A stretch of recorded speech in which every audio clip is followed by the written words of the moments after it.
নমস্কার বন্ধুরা, আবার একটা নতুন পর্ব নিয়ে আপনাদের সামনে এলাম। আজকে আমার রাত্রির ডিনারের মেনুটা দেখুন। এই যে এই পরোটা করেছি ছাতুর পুর ভরে, এর মধ্যে একটু জোয়ান দিয়েছি, কাঁচা লঙ্কা আর একটু লেবুর রস নুন দিয়ে মেখে এর ভেতরে পুর দিয়ে এটা করেছি পরোটাটা। আর সাথে বেগুন ভাজা আর বাঁধাকপির তরকারি।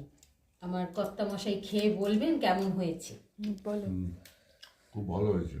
উনি ওইটা ভালোবাসে, আমরা আবার ওইটা খাবো না। শীতকালে এগুলো খুব ভালো লাগে। হ্যাঁ, গরমে তো খাওয়া যায় আমরা না। এমনি পরোটা করেছি আর ওই বেগুন ভাজা আর বাঁধাকপির তরকারি।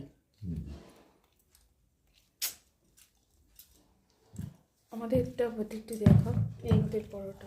এই যে পরোটা আটা ময়দা মিশিয়ে করেছি। কিরম পরোটা হয়?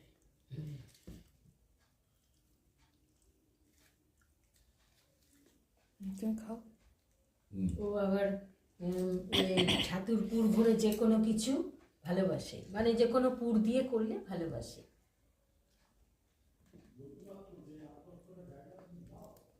সুন্দর হয়েছে খেতে। বলো ভালো হয়েছে। কে বলো? বেগুন ভাজা দিয়ে সব দিয়ে খেয়ে বলো।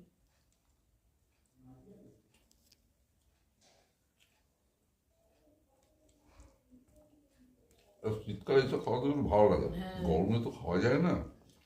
গরমে এগুলো সহ্য হবে না, শীতকালেই সব। বানানো একটা ধৈর্য গরমে। হ্যাঁ, গরমে সমস্যা, আগুনের সামনে দাঁড়িয়ে করা।